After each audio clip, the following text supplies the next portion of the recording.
Hey folks, it's Maxie here and welcome to another TEW2020 video. Today, Impact Genesis, our pay-per-view for the month of February. One that had a lot of surprises planned and quite a few have been disrupted thanks to somehow AEW having a show on a Sunday when they should be having pay-per-views on a Saturday. So we have lost out on a good few guys that we've got in from AEW. So what I'm going to do in the month of March is a special event that we are going to showcase.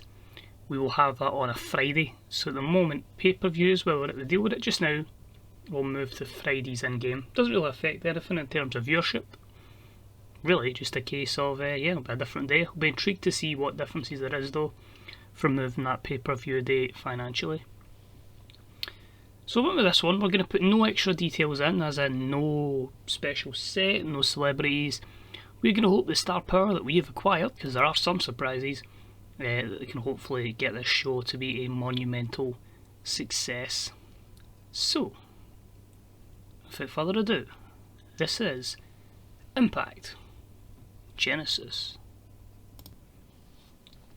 So just to confirm, one of the people that we're missing is unfortunately our commentator, Match Striker, so we're down to just Don Callis on the mic himself. And because there's so many matches, and it is a 3-hour show, in fact, no, 2.5 hour show, that's the maximum we could have went to, and I wanted to keep that element of realism. It's actually quite a match heavy card, so we should fly through this quite quickly. But anyway, we're at the Universal Soundstage to an attendance of 1,345 fans. And a couple of pre-show matches. We had the Motor City Machine Guns defeat the Desi Hit Squad in 8:18 when Alex Shelley pinned Raj Singh with the Sharui, or however that's pronounced, a 45. It's still a good result though. Big difference in terms of performances. Raju was quite good, but Raj Singh, yeah, he's kind of here just to put people over at this moment in time. But delighted with that for an opener. And the Guns will pick up some momentum with a good victory. Also in the pre-show, we managed to fit on the Impact Knockouts Tag Team title match, and we saw the Team C-Stars, Delmi Exo and Ashley Vox, defend them against Tenille Dashwood and Taya Valkyrie in 7:47 when Vox pinned Tenille with the Fish and a Hook. Third title defence, we did have to protect Tenille here, but it gives a good bit of overness to the babyfaces and a good defence for them in a 38 rated matchup. And now, here's the actual event itself. So as always, my hype promos to start shows. Rich Swann saying how he's going to retain the championship, and EC3 saying how everything comes down to tonight. His narrative is going to be controlled. So a 51 rated segment and a hopeful good co-main event, because it's not main event and that's a tag match. We start off with one of our surprise matches, and it was about that had a good wrestling and a decent reaction from the crowd, as we Leo Rush defeat Pentagon Jr. in 10:48 with the Dragon's Call, giving Leo Rush his second defence of the X Division Championship. A 54. Pentagon was one of the couple of wrestlers we've got from AEW that is available tonight, so despite AEW having a show, some are not available to work for us, likes of Reynolds and Silver, and some are, which is good. So Pentagon was a no-brainer to put in here with Leo Rush. Gives you a good opener, can only enhance Leo Rush and add a bit of prestige to the X Division Championship. We also made that our Steal the Show match because X Division. Then at the bout that had good heat and decent wrestling, as we had Sami Callihan defeat Ken Shamrock in 6:53 with an assault driver. 50 rated matchup here. Kenny can barely go any longer than 11 minutes here, so I felt short matchup. Sami gets the shock victory, which leads to Ken Shamrock absolutely destroying him backstage. He annihilates him, tries to break his ankle, and that was a 42 rated segment. Then had that matchup between Swoggle and Matt Cardona and Brian Myers and Moose. It was about that had a decent reaction from the crowd, but subpar wrestling, as Myers and Moose defeated Swoggle and Cardona in 13:05. Quite a bit of time given to this one, when Moose pinned Swoggle with the Game Breaker. A 40 rating here. Cardona and Moose were the highest in terms of in-ring performance. Despite Moose and Brian Myers not having any chemistry, which will take a lot away from them, I still feel like it's a good tandem to have together, so it will probably be a short-lived tandem because of the zero chemistry. but regardless, it gives us something to do with Moose in this programme at the moment. We then had a matchup that had Eddie Edwards defeat Ace Austin in 1952 with the forward lung blower. I always wanted to give this matchup a lot of time because two very talented athletes. While Ace Austin will be a project we'll try and obviously push forward in the future, Eddie Edwards is still someone who we need to utilise while they're 38. He's going to be 40 soon, so we need to make sure we use him while we can. So he picks up the victory at 55, and that's with Eddie off his game. So that possibly, maybe even could have been a 57-58 matchup. Overall, still delighted with that, and a lot more to come on that programme. Are we allowing me to click on the next one? Apparently I didn't click it. There we go. Next up we had a decent matchup between Eric Young and Joe Doering taking on Enzo and Kaz. And it was a win in 14:21 for Eric Young as he pinned Big Kaz with the wheelbarrow neckbreaker. A 50 rated matchup. Now there's a few reasons for this one. I was always wanting to take some overness away from Enzo and Kaz to put on Young and especially Doering. Enzo was not jobbing no matter what. He did not want to job. I tried to protect him. I even had him as dominate, would not do it. I want to keep him happy, so Kaz takes the fall. EY should get a small boost in popularity. Joe Doering possibly a wee bit, but it's a win they needed. Probably a bit disappointing for one of their first couple of pay-per-view matches. It's a defeat, but we have to think of the long-term picture here at Impact Wrestling, which is ironic when it's two guys that are in their 40s, but there you go. 50's still good though. And after the matchup, to get more hofiness hopefully in Joe Doering, he puts Enzo through a table. That's what you get for not jobbing. 35 rated segment. They had the Knockouts Championship on the line. It was a decent matchup that saw Deonna Purrazzo defeat Rosemary in 14:15 with a Fujiwara armbar following a turn from Kimberly. This was the third defence of the Knockouts Championship. So a 49. It still says it's too early, so the turn will probably flop for Kimberly, but obviously our alignment in real life is with Deonna Purrazzo, and that's where I want to put her. So we're turning her here, so because she started facing this for some reason. Just a small data error, it happens.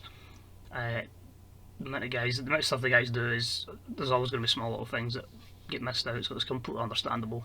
But here, straight turn her heel, she'll pair up with Deonna as real life, and yeah, she'll probably have a poor turn here. As you can see there, it's only been for 2 segments, and it was a complete success, but I'd be very surprised if that really is the case. But in terms of the match itself, a 49 is good, and yeah, Deonna just showing that, even if you can be a demon type figure that Rosemary is, you can still tap out to the Fujiwara armbar. And then we had our World Championship matchup. We had a decent matchup that saw Rich Swann defeat EC3 in 14:43 with a chicken fried driver. Rich Swann makes defence number 4 of the Impact World Championship. So a 50. This could have been a wee bit better, but both guys don't click, so that's not ideal. I didn't actually. This is why if I had house shows, it'd be great because we could test that. But obviously, building the company up, saving a bit of money. So interesting that they don't click. But I just felt like EC3. There's a long way I want to go with this character, and yeah, I just don't want to put the title on him just yet. So Rich Swann will continue on as champion. Now this is where things get interesting. This is where we start going into the realms of unrealism, and we start to hopefully make moves. Don Callis has announced that they have brought in a new authority figure so he can concentrate on stuff behind the mic. They wanted to make it a Impact Wrestling legend, and in doing that they've brought in the Olympic gold medalist, former TNA legend, hero, great, Kurt Angle. So Kurt is here, Olympic gold medalist gimmick, initial rating of great. Surely his promos will be fantastic and he'll always get a great pop, so that's one thing we don't need to worry about. We can focus on the wrestling. And a 50 rated segment is probably more on Don Callis than Kurt Angle, but it just means I can retreat my user character to the commentary booth and Kurt Angle can just do his general manager role and make matches, and hopefully his overness can rub off to other people.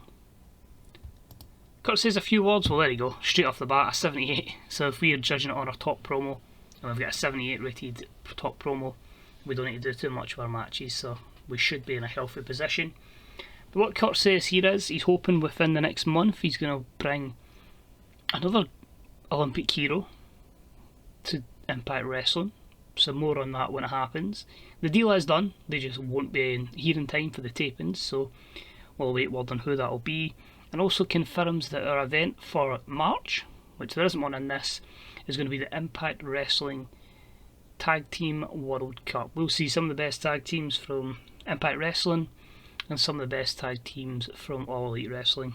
Unfortunately, because of our size, we can't get the Young Bucks on a loan. They won't agree to it, so we have a few teams from AEW that will be joining that we've been able to get in loans, or because they're not on written exclusive contracts, we've been able to get them on handshake deals. So looking forward to that. I don't know if we'll definitely call it the Tag Team World Cup.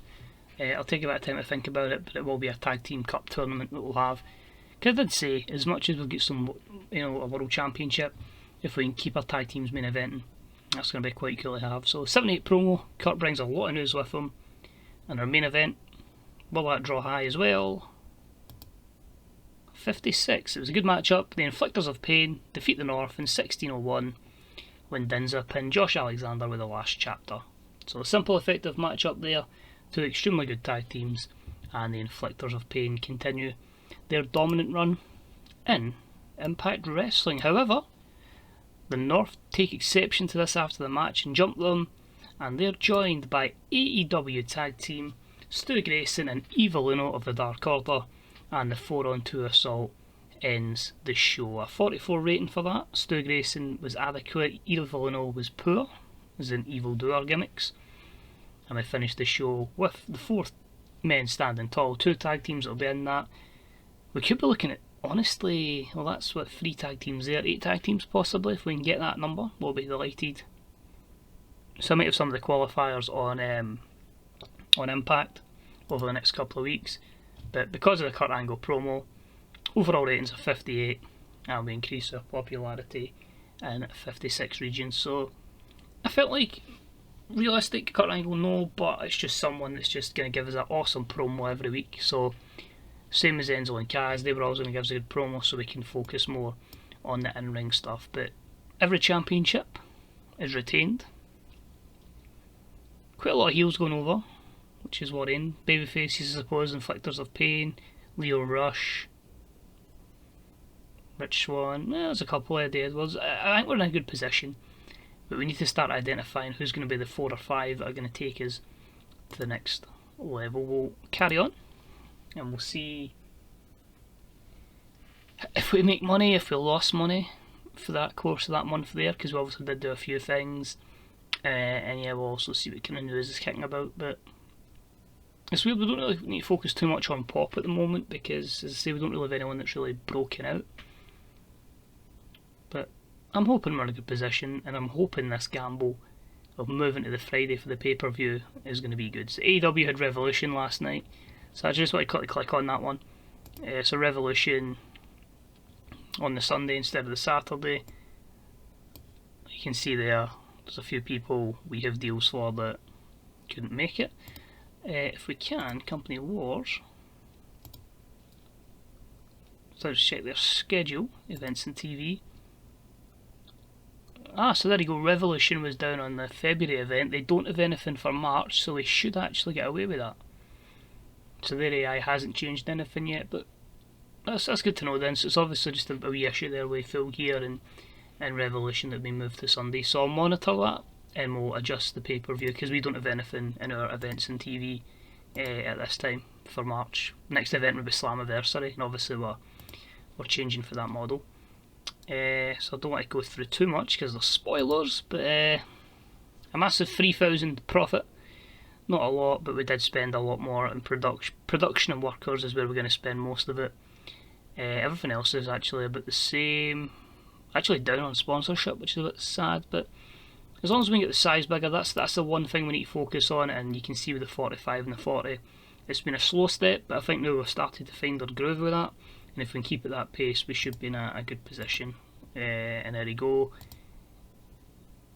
There we go, even better. So last time we didn't finish first in this, so we lost 5%, but now we're going to gain 5%. Chris Bay's back from New Japan of America's loan spell. 59,000 fans watched it. 0.05. So yeah, we need to get better pay-per-view deals. But we need to get a bigger company in the first place. So I'll call it there. And I'll get ready to book 4 weeks of television before we get to our next event, that Tag Team World Cup. So thank you for watching. Much appreciated. Please stay safe. And hopefully I'll see you all soon. Bye bye.